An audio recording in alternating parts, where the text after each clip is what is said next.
Have you ever felt like you're talking to a brick wall? You pour your heart out, sharing something important, vulnerable, or just exciting, only to see their eyes glaze over, or worse, notice them scrolling on their phone?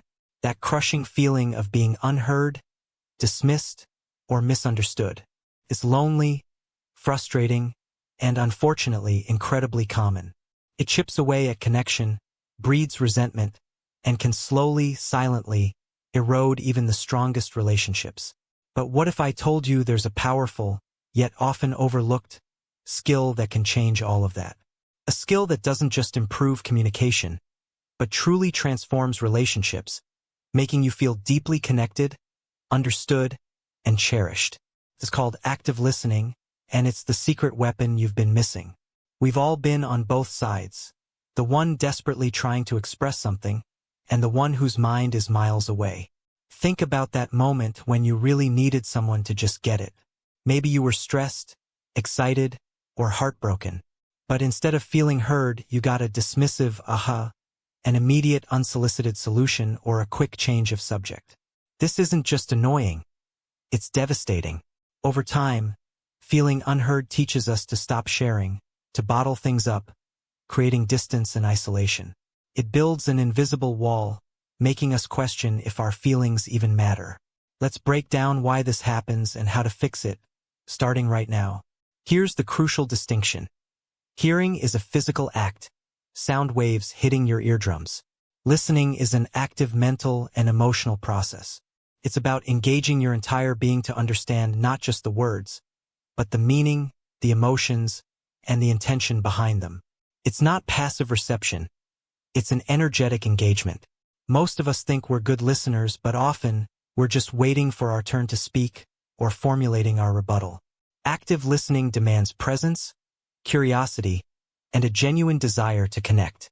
It means putting your own agenda aside, even for a few minutes, to truly receive what the other person is offering. The first step, and arguably the most vital, is simply being present. In a world of constant distractions, this is a revolutionary act. It means putting down your phone, turning off the TV, and making eye contact. Your body language should scream, "I'm here, I'm with you, and you have my full attention." This isn't just for their benefit. It helps you focus too. When you eliminate external noise, you create space for genuine connection. Your partner, friend, or child will immediately feel valued when they see you've carved out a moment just for them. Try it. Physically turn towards them, soften your gaze, and truly lean in. Once you're present, encourage them to elaborate. Instead of jumping in with your own story or advice, use open-ended questions and inviting phrases. Tell me more about that. How did that make you feel? Or what happened next? These aren't leading questions. They're invitations to explore. They signal genuine curiosity and give the speaker permission to delve deeper into their thoughts and emotions. Avoid yes/no questions. They close off conversation. The goal here is to gather more information, to paint a fuller picture, so you can truly understand their experience from their perspective. This is where understanding really solidifies. After they've shared, briefly summarize or rephrase what you've heard in your own words. So, if I'm understanding correctly, you're feeling frustrated because X happened, and it made you think, why? Is that right? This isn't just about repeating. It's about confirming your interpretation. It shows you've processed their message, not just heard it. If you're wrong, they can correct you, deepening the conversation. If you're right, they feel validated and truly understood. A powerful emotional payoff that strengthens trust and intimacy. Here's a common pitfall. When someone shares a problem, our first instinct is often to jump in with solutions. But often people don't want fixes. They want to be felt. Before you offer advice, acknowledge their emotional state. That sounds incredibly frustrating. I can see why you'd feel overwhelmed by that. Or, it makes sense that you're feeling sad. Validation isn't about agreeing with their perspective or solving their problem. It's about acknowledging the legitimacy of their feelings. It creates a safe space for emotions, letting them know their experience is valid and that they're not alone in it. This builds immense emotional connection. Your body speaks volumes, even when you're silent. Maintain open body language. No crossed arms. Turn your body towards them. Nodding occasionally signals engagement and understanding. Your facial expressions should mirror their emotion or show appropriate concern/interest. A slight head tilt, an attentive gaze, leaning in slightly. These subtle cues communicate, "I'm fully here. I'm absorbing this." These nonverbal affirmations are incredibly powerful. They tell the speaker, without words, that you're tracking their message and emotionally connected to what they're saying. It builds a bridge of comfort and trust. In our fast-paced world, silence can feel awkward. But in active listening, silence is a gift. Don't feel compelled to fill every pause. Sometimes, people need a moment to gather their thoughts, process their emotions, or simply feel the weight of what they've said. A comfortable silence communicates patience, respect, and a lack of pressure. It tells them, "Take your time, I'm not rushing you." Allowing these spaces often leads to deeper, more profound sharing, as the speaker feels safe enough to go beyond surface-level observations. Embrace the quiet. It's where true insight often emerges. Conflict often spirals because both parties are trying to be heard, rather than hearing.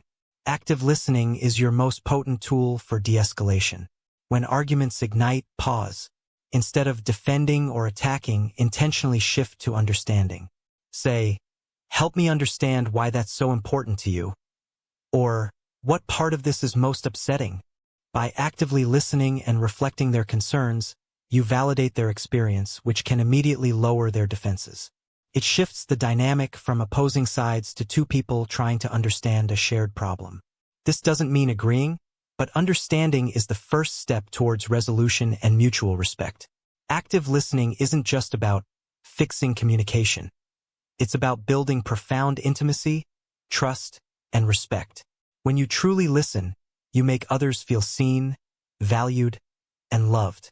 This isn't a skill you master overnight.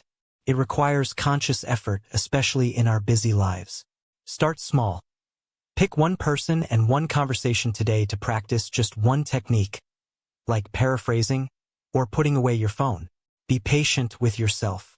The more you practice, the more natural it becomes, and the more deeply connected your relationships will become. This skill won't just save relationships. It will elevate them, making you a powerful, empathetic force in the lives of those you cherish. Active listening isn't just a communication technique. It's an act of love, a declaration of respect, and the bedrock of truly meaningful connections. It's about creating a space where others feel safe, seen, and utterly valued. This journey requires practice, patience, and a genuine heart, but the rewards are immeasurable. Stronger bonds, deeper intimacy, and a profound sense of mutual understanding. Don't just hear the words. Listen to the soul. I challenge you, choose one tip from today and try it in your next conversation. Watch what happens. You have the power to transform your relationships, one truly heard moment at a time.